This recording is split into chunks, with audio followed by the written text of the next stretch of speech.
MP board कक्षा 10वीं के विद्यार्थियों को सामाजिक विज्ञान सब्जेक्ट के प्रश्न बैंक और परीक्षा अध्ययन दोनों को मिलाकर मैं यहाँ पे आप लोगों को प्रश्न बताने वाला हूँ। ये सारे प्रश्न आपके वार्षिक पेपर के लिए बहुत ही महत्वपूर्ण है, क्योंकि यहीं से आपको प्रश्न देखने को मिलेगा ही मिलेगा। ठीक है, इसलिए आपको इसे नज़रअंदाज नहीं करना है, पूरी तरह से पढ़ लेना है।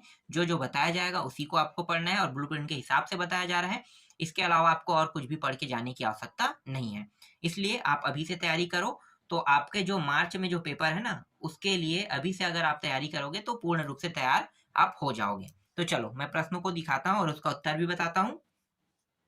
तो देखो यहाँ पे पहला प्रश्न क्या है, रिंडरपेस्ट क्या है? एक प्रकार का बीमारी है। इनमें से कौन से मित्र राष्ट्र है? उत्तर क्या लोगे? ब्रिटेन, फ्रांस और रूस। निम्न में से किस देश के पास अंतर्राष्ट्रीय मुद्रा कोष और विश्व बैंक दोनों पर वीटो का प्रभावशाली अधिकार है? तो संयुक्त राज्य अमेरिका। किस सदी में चीन ने दूसरे देशों के साथ संबंध कम करना शुरू किया और वह अलग अलग पड़ने लगा? तो 15वीं सदी में। एशिया को यूरोप और उत्तरी अफ्रीका से जोड़ने वाले मार्गों को किस नाम से जाना जाता है? तो सिल्क मार्ग के नाम से जाना जाता है। निम्न में से किस देश ने मक्का के आयात पर पाबंदी लगाने के लिए कार्नरी लागू किया? तो ब्रिटेन ने। लगभग 500 साल पहले निम्न में से किस फसल के बारे में हमारे पूर्वजों को ज्ञान नहीं था? तो आलू के बारे में ज्ञान नहीं था। अगला है 1928 से 1934 के बीच भारत में गेहूं की कीमत 50% तक क्यों गिर गई? क्योंकि उस समय महामंदी आया था। महामंदी के कारण लेना है यहाँ पे उत्तर में। ठीक है, आगे देखते हैं। आधुनिक युग से पहले निम्न में किसमें सिल्क रूट का प्रयोग नहीं किया? तो पर्यटक ने सिल्क रूट का प्रयोग नहीं किया। दक्षिण अमेरिका में एल डोराडो क्या है? जैसे केजीएफ पिक्चर देखे हो ना, तो वहां पे एल डोराडो का जिक्र करते हैं, सेम वैसा ही यहाँ पे। तो इसका मतलब बताना है क्या है वहां पे। तो किवतियों की बदौलत सोने का शहर है। ठीक है, तो ये समझ में आ गया। केजीएफ पिक्चर देखे होंगे तो वहां पे सोना खोदते थे ना, खोद के निकालते थे, तो उसी को एल डोराडो नाम दे दिए हैं। तो यही एल डोराडो का मतलब है, बता रहा है यहाँ पे। चलो और भी कुछ प्रश्न है, उसको भी देख लेते हैं वस्तुनिष्ठ प्रश्न में। तो मैंने जैसे कि आप लोगों को बताया था कि आपको मिला के पढ़ना है।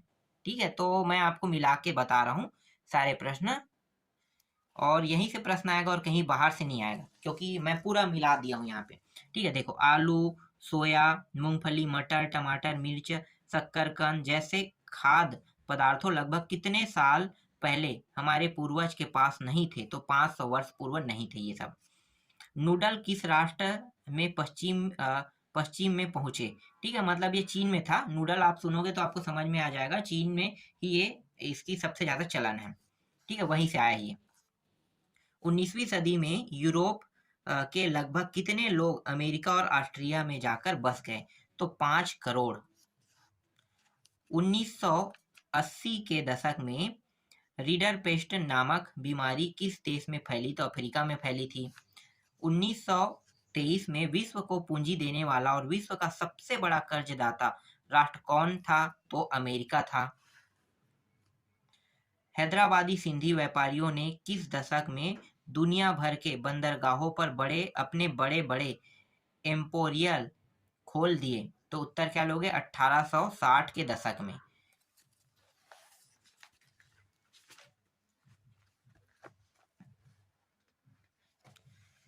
सन 1800 के आसपास निर्यात में सूती कपड़े का प्रयोग था, तो 30% था। प्रथम विश्व युद्ध का आरंभ 1914 में हुआ था। ये 1914 से कहाँ तक, कब तक चला था? 1918 तक के। विश्व व्यापार संगठन WTO की स्थापना कब हुई? 1995 में हुई। रिंडरपेस्ट क्या है? तो एक पशु रोग है। अमेरिका के किस क्षेत्र को सोने का शहर कहा जाता है? एल डोराडो, अभी जस्ट मैंने बताया था ना आपको। कोलंबस गलती से अज्ञात महाद्वीप में पहुंच गया था, उसका क्या नाम था? तो अमेरिका। मानव अधिकार दिवस किस दिन मनाया जाता है? तो 10 दिसंबर को। आर्थिक महामंदी की शुरुआत किस वर्ष से हुई? 1928 28 है, ये 28 नहीं दिया रहेगा तो 29 भी ले सकते हो। 1928 से 1934 तक के चला ना, तो 28 या 29 दोनों डेट को आपको देखना है। तो अगर 28 नहीं है तो आपको क्या लेना है, 29 लेना है। आगे देखो, 1928 से 1934 के बीच भारत में गेहूं की कीमत कितने प्रतिशत तक गिर गई, तो 50% तक गिर गई। ठीक है, अभी जस्ट मैंने इसे बताया है। चलो आगे देखते हैं। अब रिक्त स्थान देख लेते हैं। अपनी खोज से पहले लाखों साल में अमेरिका का दुनिया से कोई संपर्क नहीं था। 1885 में यूरोप के ताकतवर देशों की बर्लिन में बैठक हुई। अमेरिका में 1890 के दशक में रिंडरपेस्ट नामक बीमारी बहुत तेजी से फैल गई। ठीक है, ये पशु रोग है ना। पास्ता अरब यात्रियों के साथ 5वीं सदी में सिसिली पहुंचा, जो अब इटली का एक क्या है, टापू है ना। भारत में पैदा होने वाली महीन कपास का यूरोपीय देशों को निर्यात किया जाता था। 1921 में हर 5 साल में एक ब्रिटिश मजदूर के पास काम नहीं था। IMF और विश्व बैंक का गठन औद्योगिक देशों की जरूरतों को पूरा करने के लिए किया गया। अब और प्रश्न दिखाता हूं मैं आपको। यहाँ पे देखो, थोड़ा सा जूम कर लेते हैं, पूरा दिखाई देगा ना। ठीक है, अब देखो अगला क्या है। गिरिमिटिया खाली स्थान को कहा जाता है तो श्रमिकों को कहा जाता है। भूमंडलीकरण की शुरुआत 1990 के दशक में हुई। ब्रेटन वुड्स सम्मेलन 1944 में शुरू हुआ, मतलब वर्ष में हुआ। विश्व बाजार के स्वरूप का आधार वस्त्र उद्योग बाजार था। नूडल चीन राष्ट्र से पश्चिमी देशों में पहुंचे थे। द्वितीय विश्व युद्ध 1939 से 1945 तक लड़ा गया। प्रथम विश्व युद्ध 1914 से शुरू हुआ। प्राचीन काल में सिल्क मार्ग से एशिया और यूरोप का व्यापार होता था। भारत में पैदा होने वाली महीन भारतीय कपास को निर्यात किया जाता था। आर्थिक मंदी की शुरुआत 1929 में हुई थी। ठीक है, ये भी सही है। चलो आगे देखते हैं। इसके बाद देख लेते हैं सही जोड़ी मिलाओ देख लेते हैं। तो देखो सही जोड़ी मिलाओ को थोड़ा सा मैं छोटा कर लेता हूं। ठीक है, ये पूरा आ जाए एक बार में। ठीक है, और छोटा कर लेता हूं। ठीक है, अब ये पूरा आ गया। तो देखो, जैसे कि ये मक्का आयात पर प्रतिबंध बोल रहा है, तो मक्का आयात पर प्रतिबंध में आपको क्या लेना है, यहाँ पे आपको लेना है कारनाला लेना है। ठीक है, कारनाला। प्रथम विश्व युद्ध जो है वो हुआ था 1914 से 1918। सूती काटने का मशीन, इसको आपको लेना है हारग्रीस में। ठीक है, विश्व व्यापार संगठन की स्थापना 1995 में। रीडर पेस्ट था, क्या था, एक पशु रोग था।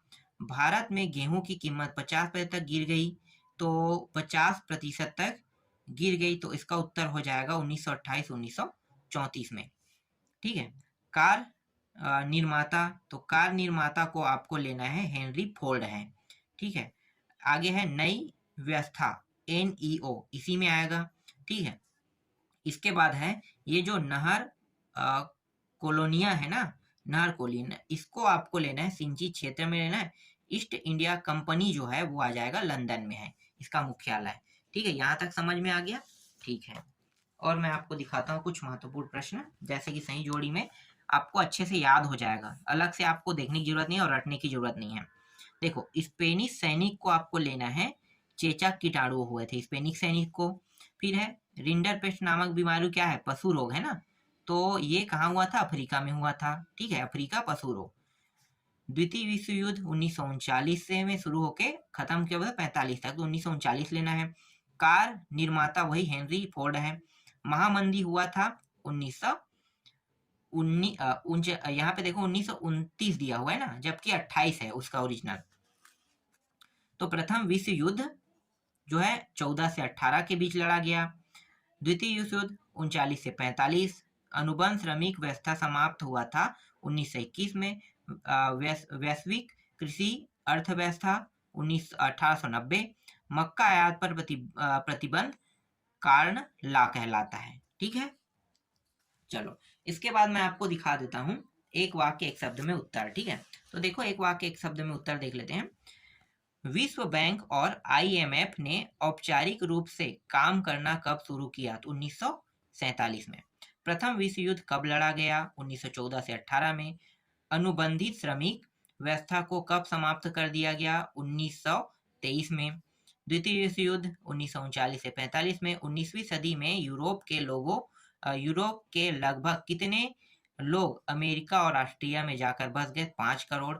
1950 से 70 के बीच विश्व व्यापार की विकास दर सालाना कितने प्रतिशत रही? 8% रही। ठीक है, इसके अलावा और कुछ महत्वपूर्ण प्रश्न है, उसको भी देख लेते हैं। मैं यहाँ पे एक भी प्रश्न नहीं छोड़ रहा हूँ ना, क्योंकि आपको भी नहीं छोड़ना है और जितना बताया जाएगा उतना आपको पढ़ना है।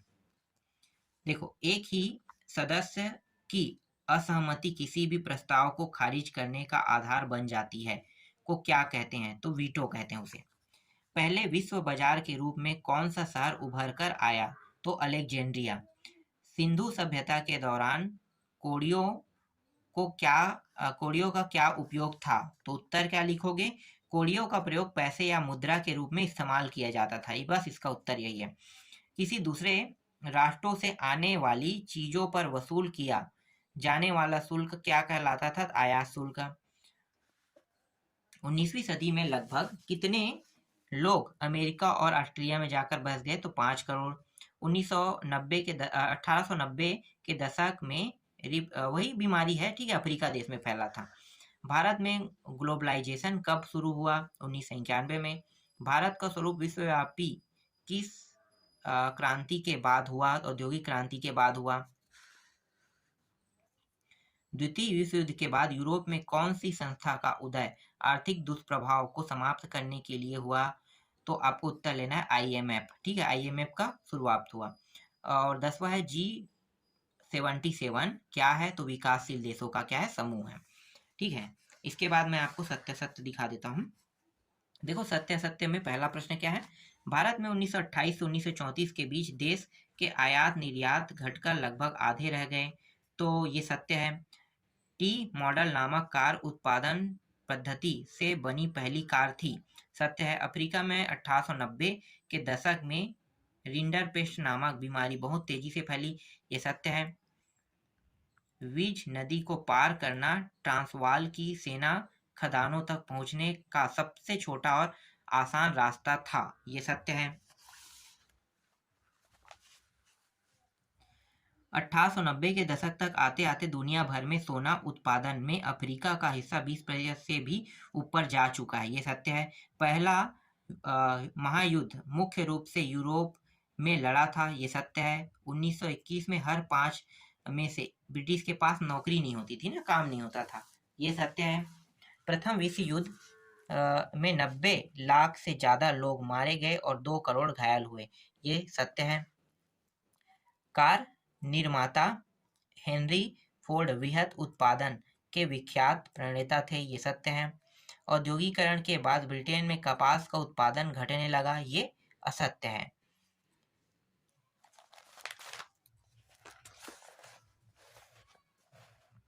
इसके बाद देखो, यहाँ पे कुछ और प्रश्न है, उसको भी देख लेते हैं, थोड़ा सा छोटा कर लेते हैं। देखो, इतिहास के हर दौर में मानव समाज एक दूसरे के ज्यादा नजदीक आते गए। ये सत्य है। 15वीं सदी में यूरोपीय जहाजियों ने एशिया तक का समुद्री रास्ता ढूंढ लिया। यह सत्य है। 1890 तक एक वैश्विक कृषि अर्थव्यवस्था सामने आ चुकी थी। सत्य है। 18वीं सदी के आखिरी दशकों में ब्रिटेन की आबादी तेजी से बढ़ने लगी। ये सत्य है। अमेरिका विश्व बैंक और आईएमएफ के किसी भी फैसले को वीटो कर सकता है। ये सत्य है। औद्योगिकरण के बाद ब्रिटेन में कपास का उत्पादन घटने लगा। ये असत्य है। अमेरिका में टी मॉडल नामक कार वृहत उत्पादन पद्धति से बनी पहली कार थी। ये सत्य है। ठीक है, अब मैं आपको 2 नंबर के प्रश्न बता देता हूँ, क्योंकि इस अध्याय से सिर्फ आपको 2 नंबर के ही प्रश्न देखने को मिलेगा। ठीक है, 1 नंबर और 2 नंबर, तो ज्यादा आपको नहीं पढ़ना है, बस थोड़ा पढ़ना है। तो देखो, कार्न लॉ क्या था? तो जस्ट अभी मैंने बताया था, इससे एक प्रश्न आया था जो क्या था, सही जोड़ी मिला वाला है ना। तो मक्का की आयात पर पाबंदी को क्या कहते हैं? कार्न लॉ कहते हैं। तो आप इसे लिख सकते हैं। ब्रिटिश सरकार ने बड़े भूभाग स्वामियों के दबाव में मक्का के आयात पर पाबंदी लगा दी। जिन कानूनों के सहारे सरकार ने यह पाबंदी लागू की थी उन्हें कार्न लॉ कहा जाता है। विदेश में भारतीय उद्यमियों के नाम बताइए। तो जैसे कि शिकारी पुरुष, श्राप है और है नेट्टू कोट्टई है। ठीक है, ये जो है ये विदेश में भारतीय उद्यमियों जो उद्योगपति है ना, उद्यमियों, उनका नाम है ये। चलो आगे देखते हैं। बहुत आसान आसान प्रश्न है क्योंकि यहाँ से सिर्फ 2 नंबर की आएगा। तो देखो जैसे कि यहाँ पे है हायर परचेज क्या व्यवस्था थी। उत्तर क्या लिखो, हायर परचेज एक ऐसी व्यवस्था थी जिसमें खरीदार वस्तुएं कर्जे पर खरीदते थे और उनकी कीमत साप्ताहिक या मासिक किस्तों में चुकाई जाती थी। प्रथम विश्व युद्ध में सहयोगी कौन से थे, मतलब मित्र राष्ट्र कौन कौन से थे। तो ब्रिटेन है, फ्रांस है, रूस है, यही सभी थे। ठीक है, ये सब एक पक्ष में होकर लड़े थे, तो ये मित्र राष्ट्र है। प्रथम विश्व युद्ध में केंद्रीय शक्तियां कौन सी थी। तो प्रथम विश्व युद्ध में जर्मनी, ऑस्ट्रिया हंगरी और ऑटोमन तुर्की केंद्रीय शक्तियां थी। द्वितीय विश्व युद्ध में मित्र राष्ट्र और ध्रुवीय शक्तियों कौन कौन सी थी। तो देखो मित्र राष्ट्र और ध्रुवीय, तो पहले ध्रुवीय देख लेते हैं। तो ध्रुवीय मुख्य रूप से नासी जर्मनी थे, जापान थे और इटली थे। ये तीनों मिलकर एक साथ लड़े थे ना। और दूसरी ओर क्या था, ब्रिटेन, सोवियत संघ, फ्रांस और अमेरिका। सोवियत संघ मतलब रूस को कहा जाता है। ठीक है, रूस एक पहले सोवियत संघ के नाम से जानते थे। तो ये है, दोनों अलग अलग है, दोनों के बीच युद्ध हुआ था। वीटो का क्या अर्थ है। तो उत्तर क्या लिखो, वीटो निषेधाधिकार, इस अधिकार के सहारे एक ही सदस्य की असहमति किसी भी प्रस्ताव को खारिज करने का आधार बन जाती है। फिर आयात शुल्क से क्या आशा है। आयात शुल्क किसी दूसरे राष्ट्र से आने वाली चीजों पर वसूल किया जाने वाला शुल्क क्या कहलाता है। यह कर या शुल्क उस जगह लिया जाता है जहां से वह वस्तु देश में आती है, अर्थात सीमा पर, बंदरगाह पर या हवाई अड्डे पर लिया जाता है। ठीक है, तो ये अभी आप लोगों को मैंने बताया, ये सभी प्रश्न जो है वो परीक्षा अध्ययन से थे, जो 2 नंबर के। अभी जो 2 नंबर के मैं बताऊंगा, ये प्रश्न रहेगा आपके परीक्षा प्रश्न बैंक से रहेगा। ठीक है, तो प्रश्न बैंक में जो प्रश्न दिया है वो ज़्यादा टफ तो ये भी नहीं है, 2-2 अंक के है। जैसे कि आयात शुल्क का क्या है, अभी जस्ट मैंने बताया ना, तो इसको मैं छोड़ देता हूँ, आगे बढ़ता हूँ। दूसरा प्रश्न में आता हूँ। द्वितीय विश्व युद्ध में मित्र राष्ट्र और ध्रुवीय राष्ट्र शक्तियों के नाम ये भी मैंने बता दिया है। वीटो का निषेधाधिकार भी मैंने बताया है। ठीक है, तो ये तीसरा प्रश्न भी हो गया है जो मैंने अभी आपको प्रश्न परीक्षा अध्ययन में बताया था। प्रथम विश्व युद्ध के सहयोगी मित्र राष्ट्र कौन थे, ये भी मैंने बता दिया है। ठीक है, आगे देखते हैं। प्रथम विश्व युद्ध में केंद्रीय शक्तियां कौन सी थी। तो केंद्रीय शक्तियों के बारे में भी मैंने अभी जस्ट बताया है, मतलब ये भी परीक्षा अध्ययन में है। ठीक है, 5 प्रश्न तो परीक्षा अध्ययन में मिल गया। तो जो मैंने शुरू में बताया वही उसका उत्तर है। देखते हैं हायर परचेज क्या है। तो हायर परचेज को भी मैंने बताया था। ठीक है, कार्न लॉ क्या था, ये वही एक सेकेंड दिखा देता हूं मैं। ये प्रश्न भी परीक्षा अध्ययन में है, ये प्रश्न भी परीक्षा अध्ययन में है। ठीक है, इसको भी परीक्षा अध्ययन से पढ़ लेना जैसे मैंने अभी बताया है। ठीक है, इसके बाद देखो विनिमय दर व्यवस्था का अर्थ बताइए। तो ये प्रश्न वहां पे नहीं था। ठीक है, अब इसको मैं बताता हूँ। तो इस व्यवस्था के जरिए अंतर्राष्ट्रीय व्यापार की सुविधा के लिए विभिन्न देशों की राष्ट्रीय मुद्राओं को एक दूसरे से जोड़ा जाता है। मोटे तौर पर विनिमय दर 2 प्रकार की होती है, एक स्थिर विनिमय दर और परिवर्तनशील विनिमय दर। और विनिमय दरों के नाम बताइए। तो 2 प्रकार के कौन कौन से, स्थिर और परिवर्तनशील विनिमय। नेक्स्ट है बहुराष्ट्रीय कंपनी या बहुराष्ट्रीय नियम का क्या अर्थ है। तो एक साथ बहुत सारे देशों में व्यवसाय करने वाली कंपनियों को बहुराष्ट्रीय निगम या बहुराष्ट्रीय कंपनी कहा जाता है। 11वां, ब्रिटेन वुड्स का ऐतिहासिक सम्मेलन कहाँ आयोजित किया गया।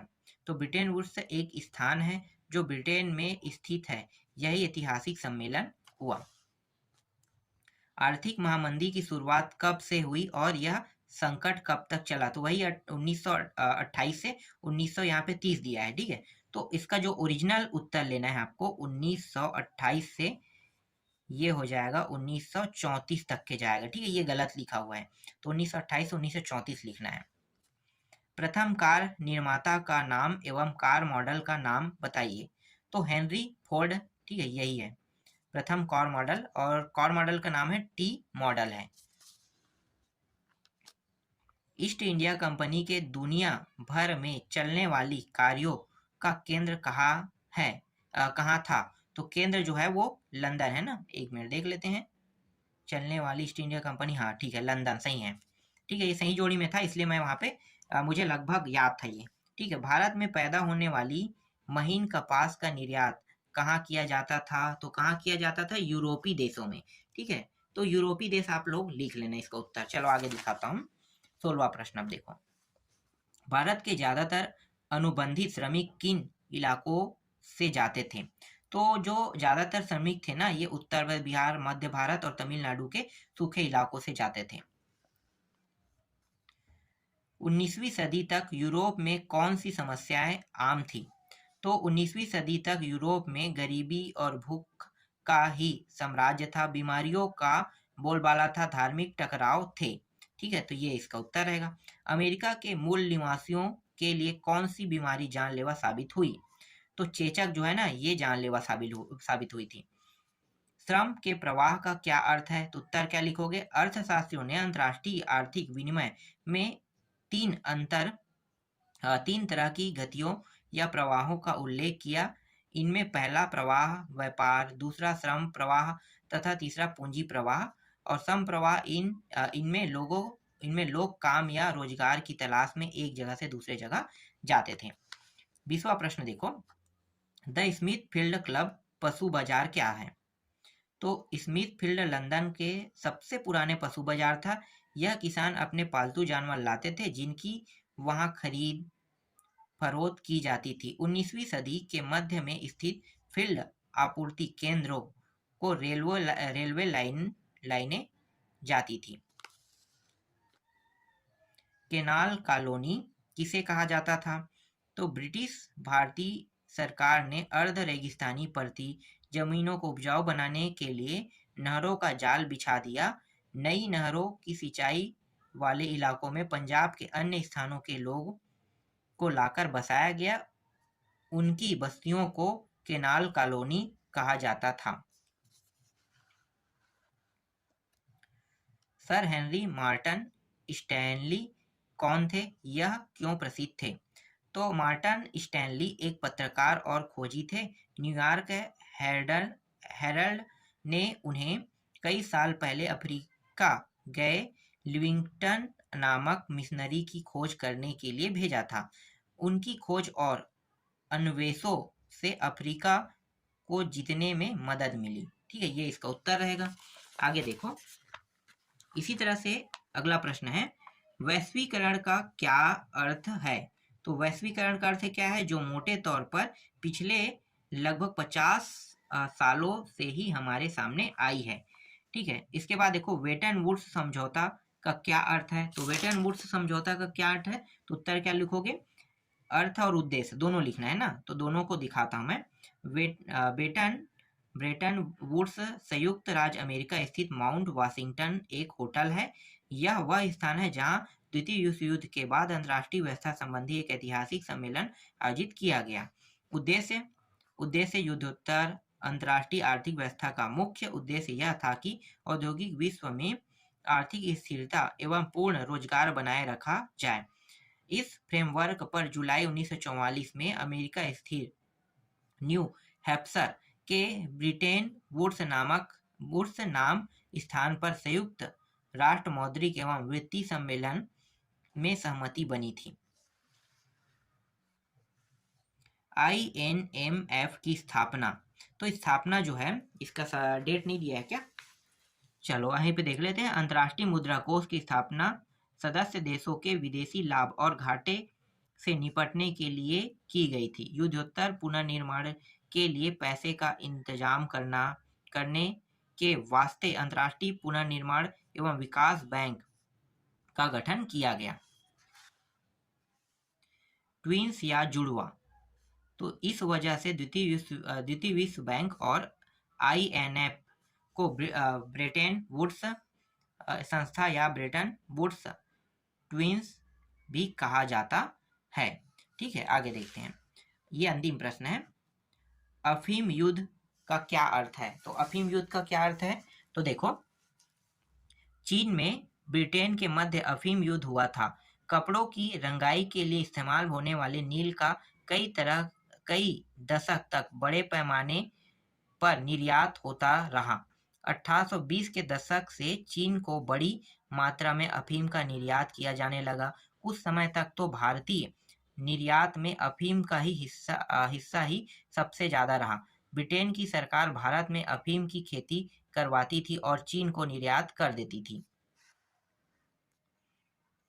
अफीम के निर्यात से जो पैसे मिलता था उसके बदले चीन से ही चाय और दूसरे पदार्थों का आयात किया जाता था। बाद में अफीम से अधिक मुनाफे को लेकर चीन व ब्रिटेन में युद्ध हो गया, जिससे अफीम युद्ध के नाम से जाना जाता है। ठीक है, कैसे युद्ध हुआ समझ में आ गया? बहुत आसान था। इस तरह से आपका अध्याय 10 कंप्लीट हो गया। जितने भी अध्याय सबको बताऊंगा और जो जो प्रश्न आपको आपके वार्षिक पेपर में आपको देखने को मिलेगा वैसे ही प्रश्न आपको बताऊंगा।